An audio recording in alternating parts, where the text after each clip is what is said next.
Is no joy because of your unbelief, అవిశ్వాసం బట్టి.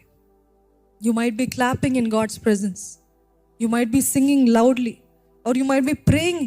ఇవన్నీ చేస్తారు, కానీ I'm telling again, there is one thing in your life. ఒక్క విషయం బట్టి జాయ్ లేదు, సంతోషం లేదు, ఆనందం లేదు, డెవస్టేషన్ అన్నీ చేస్తాడు, కానీ ఈ ఒక్క విషయమే నాకు డౌట్గా ఉంది. ఈ విషయంలో ఏం జరుగుతుందో ఏమో నాకు తెలియట్లేదు. నా వివాహం అవుతుందో లేదో నాకు తెలియట్లేదు, నాకు గర్భఫలం కలుగుతుందో లేదో తెలియట్లేదు. నేను ఎంతో ఆశ పెట్టుకున్నాను అబ్రాడ్కి వెళ్ళాలని, అవుతుందో లేదో నాకు తెలియదు. ఆ ఒక్క విషయం బట్టి there is no joy in your life. ఆనందం లేదు, సంతోషం లేదు మీ జీవితంలో.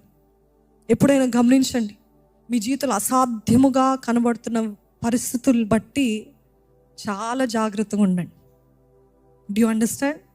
What ever seems impossible in your life, ఇది జరగదేమో అన్న పరిస్థితులు బట్టి చాలా జాగ్రత్తగా ఉండాలండి. ఎందుకంటే ఆ ఒక్క విషయం బట్టి దేవుని నుండి మిమ్మల్ని దూరంగా లాగుతాడు అపవాది. ఆ ఒక్క విషయం అసాధ్యమైనది అన్న ఒక్కదాన్ని బట్టి మిమ్మల్ని దేవుని దగ్గర నుండి దూరం చేసి అవిశ్వాసం కలిగించి, ఇది దేవుడు చేయడు, ఇది నువ్వు సొంత చేతులతో చేసుకో, ఇది నీ పైన వేసుకో, ఈ భారం నువ్వు వేసుకో, God will not answer, God will always keep quiet, God is not working on your behalf, దేవుడు నీ పక్షాన పోరాడట్లేదు, నువ్వు తీసుకో ఇది నీ చేతిలో అని ఆ ఒక్క విషయం బట్టి మిమ్మల్ని దేవుని దగ్గర నుండి బాగా వెనక్కి లాగుతాడని. What is impossible in your life today?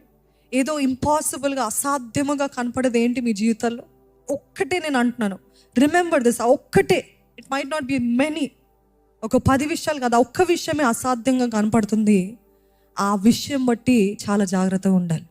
ఎందుకంటే అసాధ్యంగా కనపడవే మన జీవితాల్లో అనుమానాలకి, సందేహాలకి, అవిశ్వాసానికి దారి తీస్తుంది.